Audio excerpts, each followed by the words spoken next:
मैं हूँ संतोष कुमार भारद्वाज।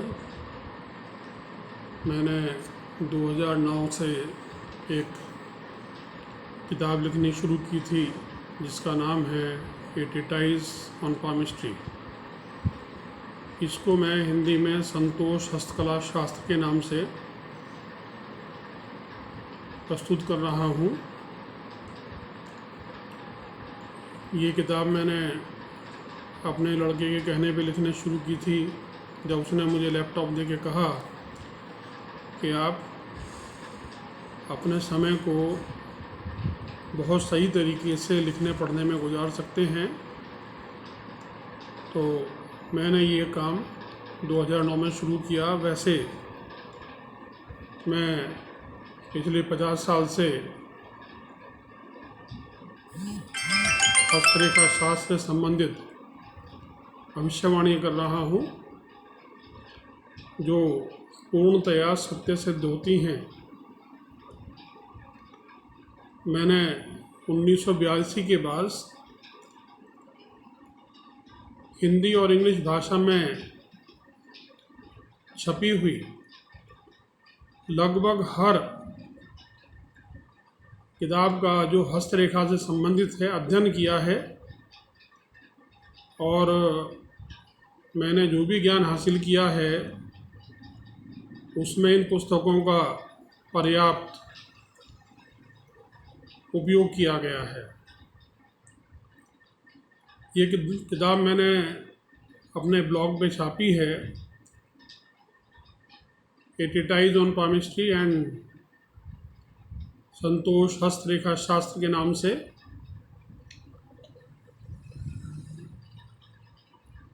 माता पार्वती पर्वतराज हिमालय और मैनावती के घर में पैदा हुई। जब वो बड़ी हुई तो देव ऋषि नारद उनके घर पे पधारे और उन्होंने माता भगवती पार्वती का हाथ देखने के बाद में उनके भविष्य के बारे में बहुत कुछ बताया। मैंने सारे पुराणों का अध्ययन किया है। 18 पुराण हैं। आजकल वेदों का ट्रांसलेशन कर रहा हूँ और उसको भी अपने ब्लॉग पे डाल रहा हूँ। तो पुराणों में मुझे जहाँ तहाँ हस्तरेखा के बारे में जो भी जानकारी प्राप्त हुई मैंने उसको संकलित किया है। ये प्रस्तुत जो ज्ञान है इसका मैं पहला अध्याय आज आपके सामने प्रस्तुत कर रहा हूँ, और ये जो पहला अध्याय है ये मैं आपको अपने लैपटॉप की सहायता से दिखाऊंगा।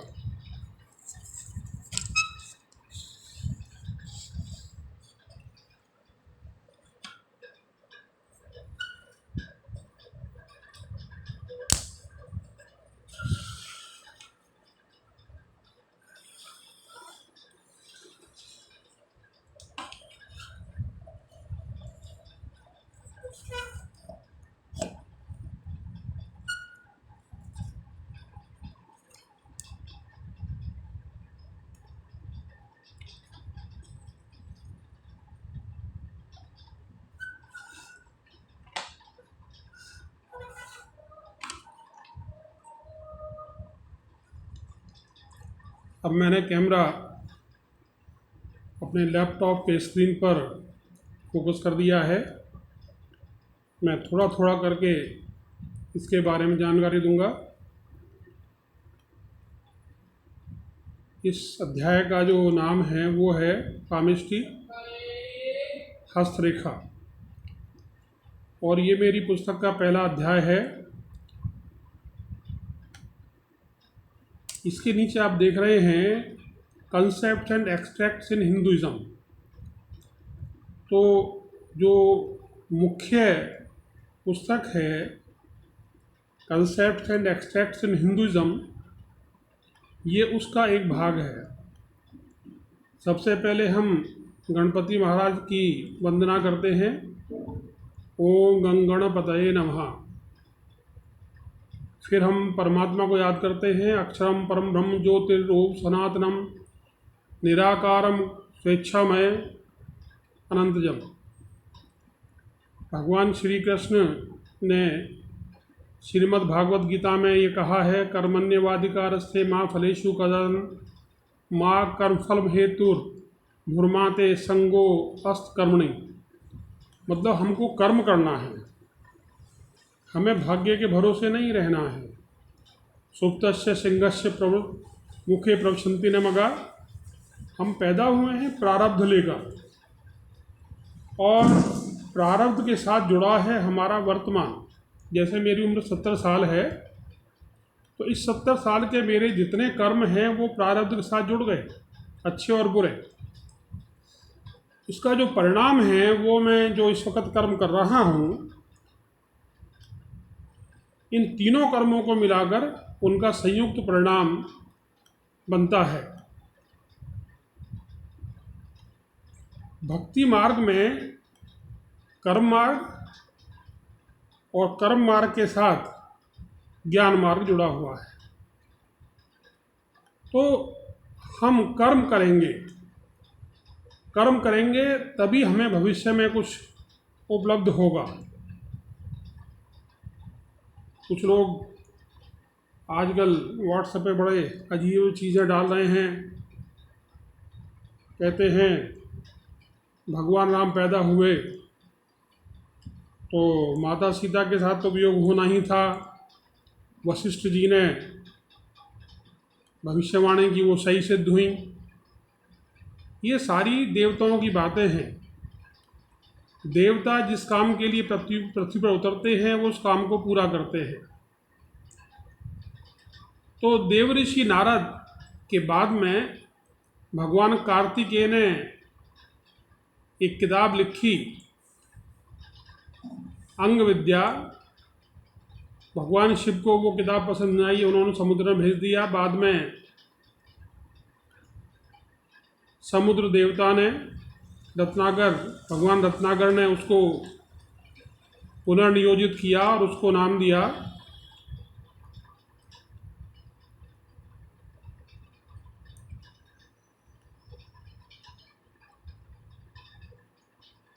जो उन्हीं के नाम से जाना जाता है। अभी आपके सामने भारतीय सिस्टम के अंदर, भारतीय प्रणाली में, हिंदू प्रणाली में जो हस्तरेखा शास्त्र है उसमें हाथ का विभाजन और मुख्य रेखाएं दिखाई गई हैं।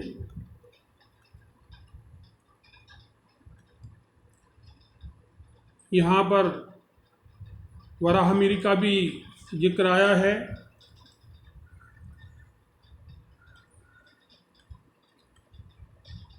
महर्षि पारशर का भी इसमें वर्णन है। आगे पीछे महर्षियों ने इसमें अपना बहुत योगदान दिया है।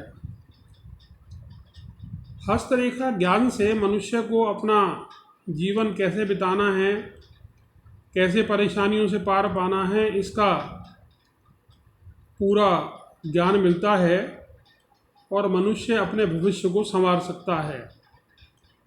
यहाँ इस चित्र में मुख्य रेखाएं heart line, line of head, life line इत्यादि दिखाई गई हैं।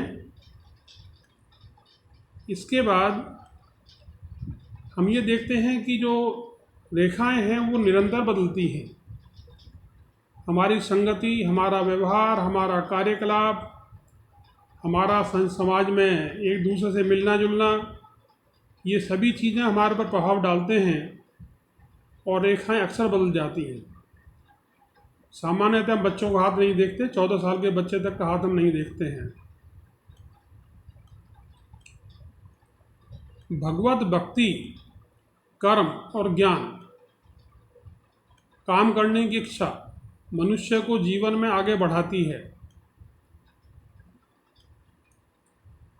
एक बात और है कि हाथ देखते वक्त हाथ की आकृति, रेखाओं का रंग, अंगूठा, अंगुलियां, इनकी बनावट, इन सभी पे ध्यान दिया जाता है। ज्योतिष शास्त्र और हस्तरेखा विज्ञान ये दोनों एक दूसरे से जुड़े हुए हैं।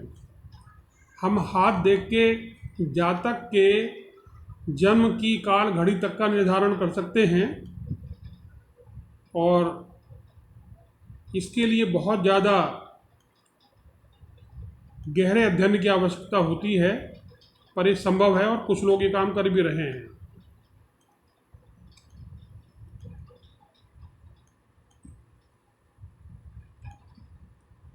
ये जो चित्र है इसके अंदर मैंने भारतीय प्रणाली को लिया है। मातृस्थान, पुत्रस्थान, भातृस्थान, विद्यास्थान, पितृस्थान, शत्रुस्थान, बंधुस्थान। रास्ता कोई भी पकड़ लें, दोनों ज्ञान एक ही जगह जाते हैं, दोनों से परिणाम एक ही निकलता है। रेखाओं का रंग, रेखाओं की गहराई, पर्वत कितना उठा हुआ है, कितना दबा हुआ है, उल्टे हाथ को गया हुआ है, सीधे हाथ को गया हुआ है, उंगलियों की तरफ है, उंगलियों से दूर है, ये सब चीज़ें मायने रखती हैं। अगर हम केवल ये कह दें कि भाई आपके हाथ में लिखा है रेखाओं में, वो अक्सर गलत हो जाता है। यहाँ एक एक करके रेखाएं इंग्लिश में लिखी हुई हैं। जीवन रेखा, मस्तिष्क रेखा, हृदय रेखा,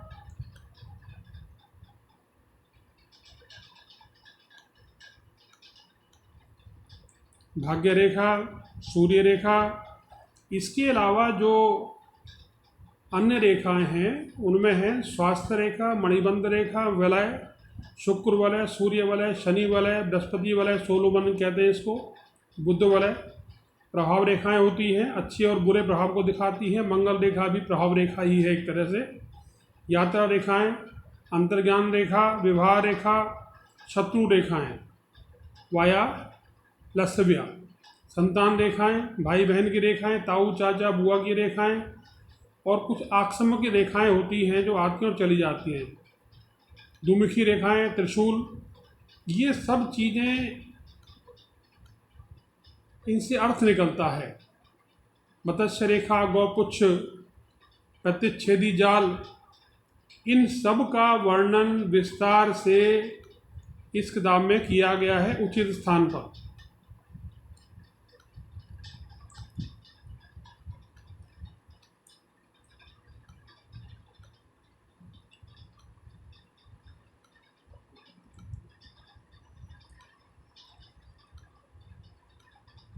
हाथ के अंदर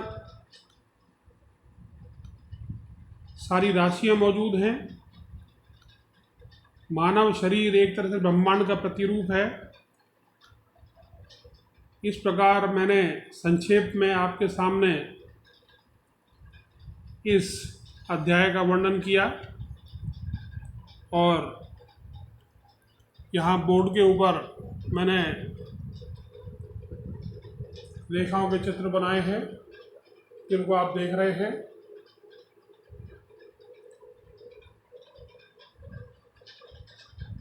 आप इसका गहन अध्ययन कर सकते हैं। बहुत बहुत धन्यवाद।